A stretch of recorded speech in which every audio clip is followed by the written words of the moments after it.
As you know, Yamaha and Honda both are the strong competitors in the market. But when the R15 launched in the market, it was a Diwali for the bike riders. For almost 305 years, Honda sit back for the 150cc segment. But in 2012, R15 got his first competitor, that is CBR 150R.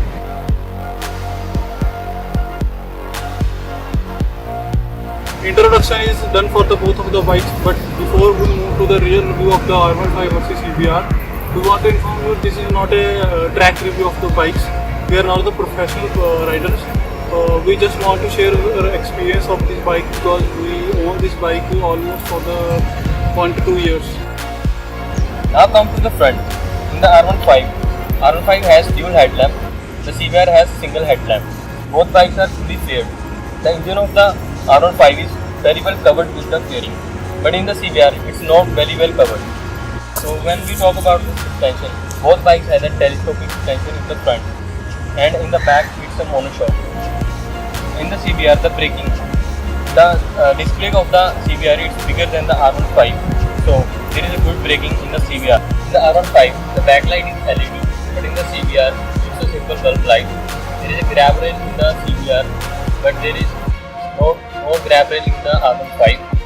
The pillion seat of the R15 is a little bit high from the rider one, and in the CBR it's a very comfortable seat.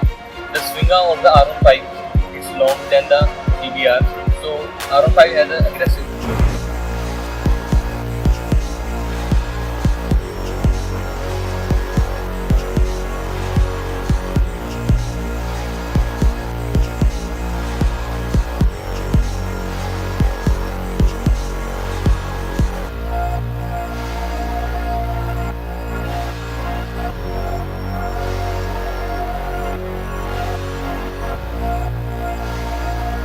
When it comes to the engines and brakes, both bikes are very similar. Both utilize 150cc liquid cooled system. R15 uses HOHC whereas Honda uses DOHC, which helps Honda gain power advantage. But yes, at the same time, CBR is low on torque.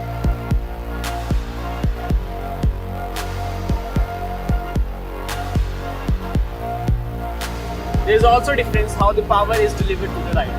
R15 does it at the lower range, but Honda does it at quite high range.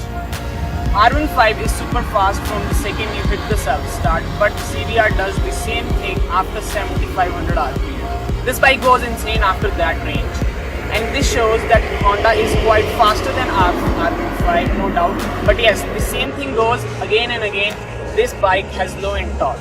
But according to me, this is not a drawback of this bike, because I personally think that this makes this bike a more learner-friendly bike.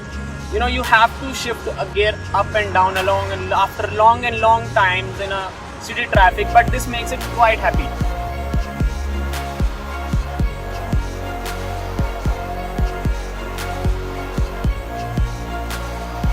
R15 has delta box frame. This frame is very confident in corners. CBR has diamond frame. This frame is quite light and very easy in cornering. Also, this bike is very good in long ride. The tires on R15 are better than CBR. CBR doesn't have kill switch and fast light, but also R15's fit and finish is far better than Honda's.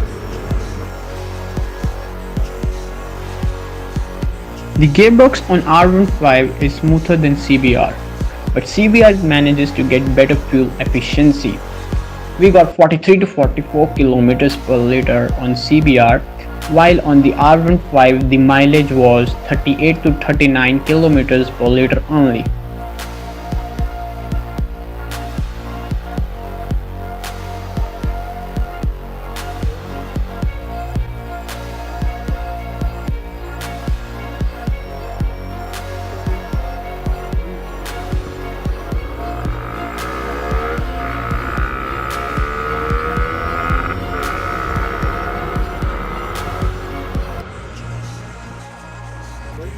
Now the final verdict.